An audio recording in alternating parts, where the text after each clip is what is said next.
Selamat pagi anak-anakku. Hari ini materi yang akan kita pelajari dan akan kita bahas adalah tentang eutanasia.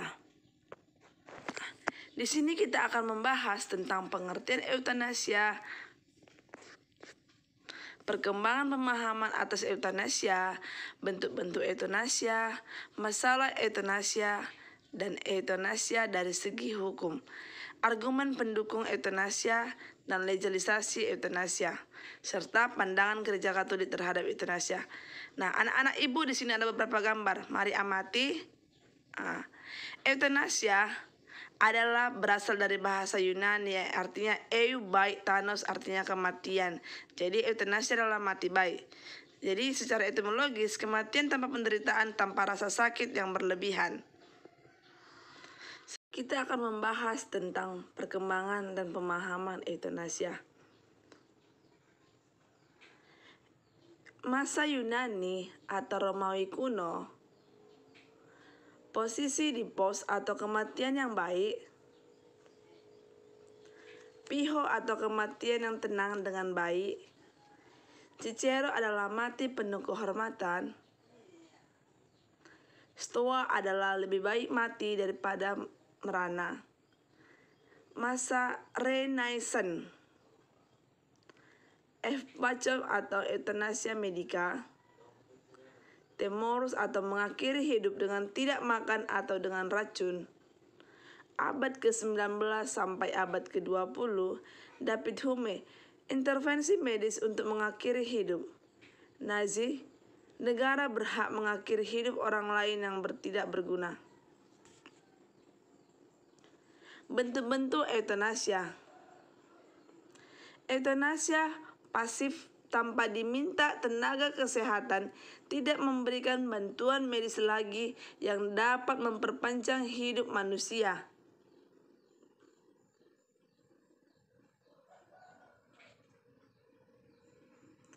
Eutanasia aktif, tenaga kesehatan secara sengaja memperpendek atau mengakhiri hidup pasien.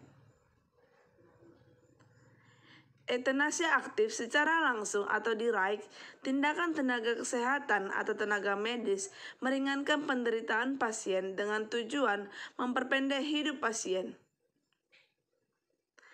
Eutanasia aktif secara tidak langsung atau indirect, tindakan medis untuk meringankan penderitaan pasien dengan tidak bermaksud untuk memperpendek umur pasien.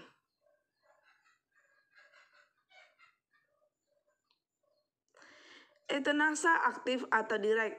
Silakan lihat amati dan gambarnya. Masalah eutanasia. Kuasa atau wewenang manusia atas hidup manusia. Sejauh mana manusia mempunyai wewenang untuk mengakhiri hidup manusia. Yohanes Paulus II mengatakan manusia tidak punya hak apa-apa. Pendukung eutanasia atau singer atau manusia otonom, maka manusia itu punya hak untuk sendirinya. Eutanasia dari segi hukum. Kitab Hukum KUHP pasal 34 bab 19 mengatakan menghilangkan jiwa orang lain atas permintaan orang yang bersangkutan dihukum selama-lamanya 12 tahun. RI menghargai nilai hidup manusia. Hidup dan mati manusia berada di tangan Allah. Yang keenam, argumen pendukung eutanasia. Kehidupan manusia tertuju kepada kematian. Manusia hidup untuk mati. Ada dua pilihan cara untuk mati menurut J. Rahel. Yang pertama, mati secara aman tanpa penderitaan. Yang kedua, mati sesudah mengalami penderitaan hebat. Terlalu bodoh orang kalau memilih nomor 2. Pasti orang banyak memilih nomor 1.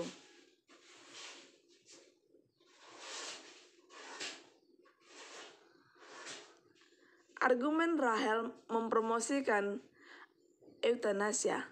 Yang pertama, demi mengelakkan penderitaan atau sitotisme, penderitaan adalah musuh, maka orang menderita harus dibebaskan dari penderitaan. Yang kedua, prinsip utilitarisme, Baik dengan benar adalah tergantung dilakukan demi kebaikan yang lebih besar. Kriteria baik tergantung pada fungsi sesuatu. Yang ketiga, kemajuan teknis medis dapat mematikan atau membunuh dengan gampang dan tidak ada rasa sakit, misalnya dengan suntik kematian. Yang keempat, prinsip keadilan sosial dan prinsip keadilan terhadap binatang hanya persona yang layak hidup karena dapat berpikir dan mempunyai masa depan. Binatang tidak sadar akan keberadaannya, tetapi dia keberatan kalau dimatikan, bandingkan dengan monyet. Tetapi manusia semena-mena membunuhnya. Manusia ialah ia sudah minta untuk diakhiri baru dibunuh. Mana yang lebih mempunyai masa? Kamu lihat gambar tadi ya, nak. Menghormati otonomi. Manusia mempunyai kuasa atas dirinya sendiri, serta manusia juga mempunyai hukum atas dirinya sendiri. Yang ketujuh, legalisasi eutanasia. Amerika, kelompok Euthanasia Society of America mengusulkan pilihan bebas pasien untuk eutanasia atau tidak menjadi HAM. Inggris, eutanasia dengan syarat umur sudah lebih dari 21 tahun.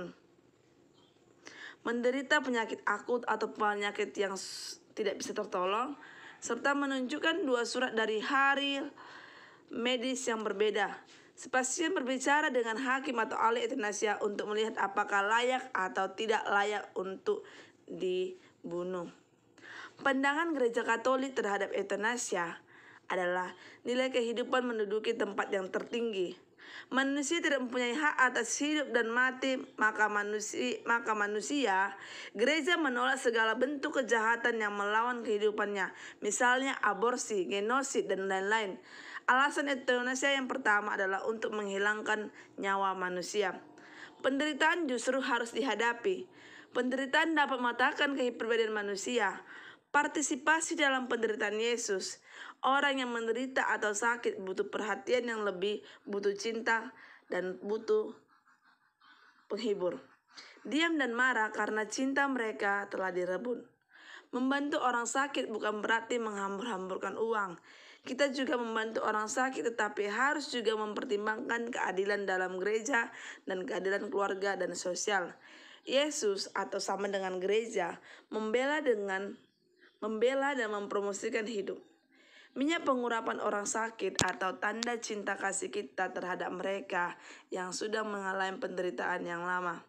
Penutup, jadi anak-anak ibu, hidup adalah rahmat gratis dari Allah.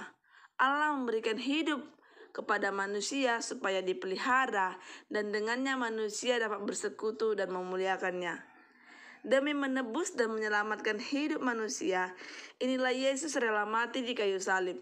Yesus rela menderita dan mati di salib untuk menebus segala dosa-dosa manusia. Nah, anak-anak ibu, mari silakan amati gambar tersebut. Sekian materi kita hari ini. Sampai jumpa di pertemuan